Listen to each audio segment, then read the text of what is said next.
what I see is, like, for example, if you try to get ChatGPT or Claude or Gemini to write you something, it's really shitty. And it's shitty because by its nature, it goes to the mean, to the average. And it's not reliable. And I just can't even stand to see what it writes. Now, it's a useful tool if you're a writer and you're going, what's the thing? I'm trying to set something up, or somebody sends someone a letter, but it's delayed 2 days and it can give you some examples of that. I actually don't think it's very likely that it's going to be able to write anything meaningful, and in particular, that it's going to be making movies like from whole cloth, like Tilly Norwood. Like, that's bullshit. I don't think that's going to happen.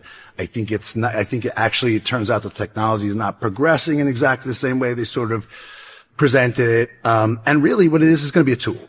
Just like sort of visual effects. And yeah, it needs to have language around it. You need to protect your name and likeness. You can do that. You can watermark it.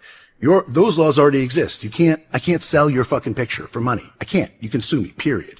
It kind of feels to me like the thing we were talking about earlier, where there's a lot more fear because we have this existential dread. It's going to wipe everything out. Right.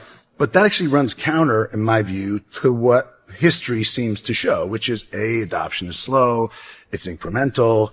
I think a lot of that rhetoric comes from people who are trying to justify valuations around companies where they go, we're going to change everything. In 2 years, there's going to be no more work. Right. Well, the reason they're saying that is because they need to ascribe a valuation for investment that can warrant the CapEx spend they're going to make on these data centers, with the argument that, like, as soon as we do the next model, it's going to scale up and be 3 times as good.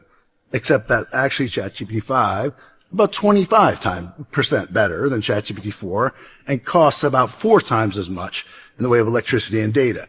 So when they say that's like plateauing, the early AI, the line went up very steeply, and it's now sort of leveling off. I think it's because, and yes, it'll get better, but it's going to be really expensive to get better.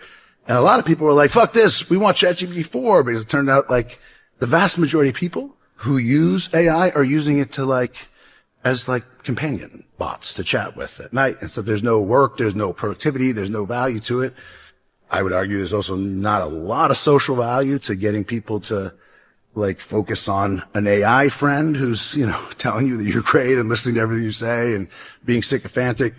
But that's sort of a side issue. I think for this particular purpose, the way I see the technology and what it's good at and what it's not, it's going to be good at filling in all the places that are expensive and burdensome and that make it harder to do it.